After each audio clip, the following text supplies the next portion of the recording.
হ্যাঁ, হ্যালো, আসসালামু আলাইকুম। কেমন আছেন? আশা করি সকলে ভালো আছেন। আলহামদুলিল্লাহ আমিও ভালো আছি। তো সবাইকে রোজা মোবারক বা মাহে রমজান মোবারক। আজকে আমি আপনাদেরকে নিউ একটা দেখাবো, শরবত বানানো দেখাবো। সেটা হচ্ছে সর্বপ্রথম হচ্ছে যে পানি নিবেন কিছুটা, তারপরে তার ভিতরে ট্যাং বা জুস দিতে পারেন। তার ভিতরে হচ্ছে লিকুইড বা অরিজিনাল যদি দুধ হয় তাহলে খুব তো ভালো হয়। তো এটা লিকুইড ব্যবহার করেছি আমি, অরিজিনালটা না পাওয়ার কারণে।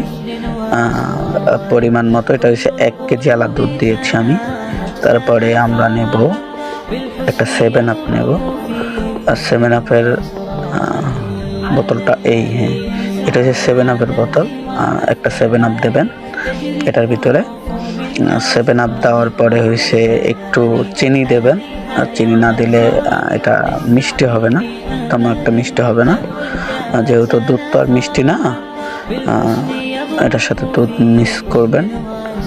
তারপরে হচ্ছে চিনি মিক্স করবেন। আর যদি বেশি মানুষ হয় তাহলে হালকা একটু পানি দিতে পারেন, তবে আমি এখানে অল্প একটু পানি মিক্স করছি, যেহেতু 1 কেজি দুধের সাথে আধা পানি মিক্স করছি আর কি। আর 7 আপটা মিক্স করছি। তো মিক্স করে একটু চিনি দিয়ে দিলাম, দিয়ে একটু ভালো করে একটু নাড়াচাড়া দিলাম। আসলে আপনার এই যে শরবতটা টেস্ট করতে পারেন সবাই, ইনশাল্লাহ ভালো লাগবে।